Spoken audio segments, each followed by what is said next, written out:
জীবনে প্রথমবার কালীপুজোতে গিয়ে নেচে ফাটিয়ে দিলাম। তো কিভাবে কি করলাম সবটাই রয়েছে এই ব্লগের মধ্যে। তো চলো পুরো ভিডিওটা প্রথম থেকে শুরু করা যাক। বেশি ভাট বকবো না, সোজা ভিডিওর মধ্যে চলে যাই। চলো দেখো কত সুন্দর আমরা নাচ করেছি। এত নাচ তোমরা দেখে পাগলই হয়ে যাবে। হাই এভরিওয়ান, কেমন আছো তোমরা সবাই? জানি অনেক ভালো আছো, আর আমিও বেশ মোটামুটি ভালোই আছি। তো দেখতেই পাচ্ছ আমার এখন স্নান করা কমপ্লিট হয়ে গেছে। মায়ের বানানো এই এত এক গাদা ম্যাগি খেয়ে আমি কিন্তু এখন বেরিয়ে পড়বো, কারণ কি আমার আজকে অনেক কাজ আছে। এই যে যে দেখতে পাচ্ছ হলুদ ব্যাগটা, এই ব্যাগটার মধ্যে হচ্ছে আমার জামা আছে। এই জামাটাকেই আমি এখন ফিটিংস করতে যাব। তো যাওয়ার আগে মা বলেছিল যে বাবার এখানটায় কিছু দক্ষিণা দিয়ে যেতে, যেহেতু আজকে শনিবার তাই জন্য। আর তার জন্য আমি স্নান করেও ফেলেছি, তার জন্য দেখতেই পাচ্ছ এখন আমি এই যে দক্ষিণা বাক্সে বাবার দক্ষিণা কিন্তু দিয়ে দিলাম। সবাই কিন্তু বাবাকে প্রণাম করে নিও। তো যাই হোক, ইনি হচ্ছেন গ্রহরাজ, ইনি সবার দেবতা, সমস্ত ভগবান, সমস্ত মানুষ সবকিছুর ঊর্ধ্বে। তো যাই হোক, এই যে যে এলাইনা দেখছো, এখান থেকে না আমার প্রমোশনের একটা ভিডিওর কথা বলা হয়েছিল, কিন্তু আমি না বেশ একটু নার্ভাস ছিলাম বলে আমি না সেটাকে ইগনোর করেছি। তো যাই হোক দেখো, সেখান থেকে আমরা সোজা চলে এসেছি এখন আখের রস খেতে। আর ওদিকে কিন্তু আমার জামাটা আমার ফিটিংস করতে দিয়ে আসা হয়ে গেছে, সেই ক্লিপটা আমি নিতে ভুলে গেছি, তার জন্য কিন্তু আমি দিতে পারছি না। তো যাই হোক দেখো, আখের রস খাবো আর গোপ হবে না, এটা একটু কেমন যেন লাগে তাই না? আর এদিকে দেখছো আমি কি ভাট বকতে বকতে যাচ্ছি, তোমরা নিশ্চয়ই এটাই ভাবছো।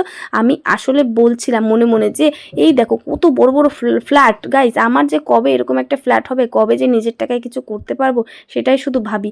তো যাই হোক, ভাবতে ভাবতে দেখো বাড়ি গেছি, বাড়ির থেকে খাবার খাওয়া দাওয়া করে আবার রেডি হয়ে, মানে রেডি আর কি, আমি তো আর কি বলবো, আর বলো না, আমি যেই জামাটা যে ফিটিংস করতে দিয়ে এসেছি না, ভেবেছিলাম যে এই জামাটা পরবো, কিন্তু আমি যখন আনতে যাই তখন দেখি কি দোকানটা বন্ধ হয়ে গেছে। আসলে আমাকে বলেছিল যে 1 ঘন্টা পরে যেতে, কিন্তু আমার সেই সময়টুকুই হয়ে ওঠেনি, তার জন্য আমি আর জামাটা পরতেও পারলাম না। তো যাই হোক, এখানে আমি পরেছিলাম বৌদির একটা শাড়ি। তো শাড়ি পরে আমি কিন্তু বেশ একটা কমফোর্টেবল ছিলাম না, তার জন্য আমি পরে আবার শাড়িটা খুলেও ফেলেছিলাম। আর এদিকে আমি মুখে কিছু মাখার টাইমও পাইনি, কারণ কি মাকে আনতে যাওয়ার টাইম হয়ে যাচ্ছিল। আর এদিকে এসে দেখি ওরা সবাই চলেও এসেছে, আমরা কিন্তু পরে এসেছিলাম দুজনে আলাদাভাবে। তো দেখতেই পাচ্ছ এখানে আমরা সবাই মিলে দাঁড়িয়ে আছি। আর এই দেখো মানে বেশিক্ষণ না, বেশ 5-10 মিনিট ওয়েট করার পরে কিন্তু আমাদের মা চলে এসেছিলেন। মানে মা কিন্তু এবার একা আসেনি, দুইজন মিলে, সোজা দুজন মিলে, মানে জোড়া কালী পুজো ছিল যেহেতু মানসিক পুজো, তার জন্য কিন্তু দুটো মাকেই আনা হয়েছিল। আর সাথে ছিল কিন্তু ব্যান্ড পার্টি, তারপরে গান বাজনা। আর দেখো যতবার মায়ের মূর্তিটা দেখছি ততবার যেন মনটা একদম ভরেই যাচ্ছিল খুশিতে, আনন্দে।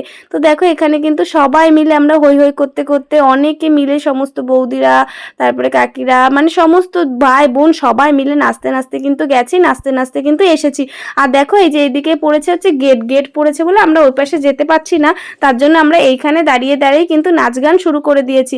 আমি যেহেতু শাড়ি পরেছিলাম, বেশি একটা নাচতে পারছিলাম না, কিন্তু যেইভাবে পারছি সেভাবেই কিন্তু নাচ করা শুরু করে দিয়েছিলাম। আর এই কাকুটা দেখো কত হ্যাপি, মানে কত খুশি, উনি খুশিতে মানে আত্মহারা হয়ে গেছে, নেচেই যাচ্ছিল। আর এদিকে সবাই মোটামুটি যারা যারা ছিল সবাই কিন্তু নাচ গান করছিল, সবাই খুব ফ্রি মাইন্ডের, সবাই খুব ভালো। তো দেখো এই কাকুটা আবার এই যে দুই হাতে কি বেশ ঝুনঝুনি টাইপসের কি বাজাচ্ছিল, কি ভালো লাগছিল। আর এদিকে দাদারা সব ঢাক ঢোল, মানে যে যেটা পেরেছে সে সেইভাবেই বাজানোর চেষ্টা করেছে। আর এদিকে দেখো এই বৌদিটা কি সুন্দর নাচ করছে, মানে সবাই দেখো, ওরে বাবারে বাবা, আমি তো নাচ দেখে ভয় পেয়ে গেছিলাম মাঝে। তো কি বলবো আমি না বুঝতেই পারছি না। এদিকে দেখো মনাকে কোলে নিয়ে আমি আবার বাড়ির দিকে আসছিলাম। এদিকে দেখো জেঠু মনার সাথে আবার খেলা করছিল। দেখো মনাকে না কি সুন্দর পুতুলের মতন দেখতে, এটা কিন্তু একটা ছোট্ট মনা, মানে এটা কিন্তু একটা ছেলে। তো যাই হোক, এখানে দেখো মা বাড়িতে চলে এসেছে, আর এইদিকে মায়ের কিন্তু বরণ পর্ব শুরু হয়ে গেছে। এদিকে সব বৌদিরা কাকিরা কিন্তু মাকে বরণ করছিল। তো দেখতেই পারছো আমি না এই সমস্ত নিয়ম শৃঙ্খলা বেশি একটা জানি না, তার জন্য বেশি ডিটেলসে বলতে পারলাম না। তো তারপরে মাকে কোনো রকমের প্রতিষ্ঠান করে তারপরে কিন্তু আমরা সোজা এখানে এদিকে এসেছিলাম ক্যাফেতে। মানে ক্যাফেতে না আসলে না আমার যেন কেমন যেন হয় শরীরের ভিতরে, আমি ঠিক এক্সপ্লেনও করতে পারবো না, বোঝাতেও পারবো না যে কেমন হয়।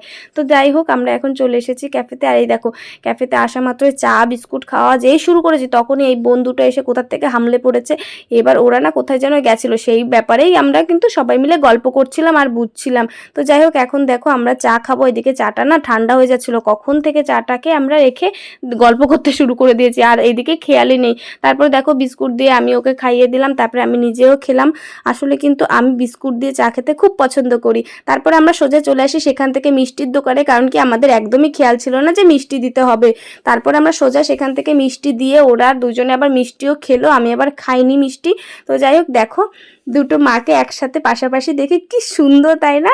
কি সুন্দর লাগছে, কি মিষ্টি লাগছে। তো যাই হোক, দেখো আমরা এখন সবাই মিলে এখানে ফটো তুলবো, আমি বুনু সবাই মিলে ফটো তুলছি। আর এদিকে দেখো আমি আবার ঢাক বাজাতে শুরু করে দিয়েছি, কেন জানি না। আমি তো কিন্তু ঢাক বাজাতে একদমই পারি না, উল্টো পাল্টা পটং পটং করে বাজালাম, কীরকম শব্দ হলো তা আমি বুঝতে পারলাম না, মাথার উপর দিয়ে গেল। তো এদিকে দেখো তারপরে আমরা সোজা এসেছি বৌদিদের বাড়িতে, বড় বৌদিদের বাড়িতে। এখানে আসা মাত্রই কোল্ড ড্রিঙ্কস দিল। আমি আবার কোল্ড ড্রিঙ্কস কিন্তু বেশি খেতে পারি না, কারণ কি গলায় আমার সমস্যা হয়। তারপরে দেখো বুনু আবার সানির মানে কোলের উপরে উঠতে যাচ্ছিল কিন্তু পারছিল না। আর এদিকে সানির গায়ের থেকে না অনেক পশম উঠছিল। আর ও কি বলতো, এই সানি এমন একজন ব্যক্তি যে ও যাকে পছন্দ করে তার কোল মোটে ও ছাড়বেই না, ও সেখানেই বসে থাকবে। তো তারপরে আমরা সেইখান থেকে অনেক গল্প গুজব করে আমরা আবার চলে আসি নাচের এখানে, আবার নাচতে শুরু করি। দেখো নাচছি, যেই বারবার করে গানটা অফ করে দিচ্ছে, তারপরে বারবার নাচটা থেমে যাচ্ছে। এদিকে দেখো বোনের কোলে আবার মনা উঠেছে, মনার কিন্তু আজকে বার্থডে ছিল, আমরা সেখানেও কিন্তু গেছিলাম।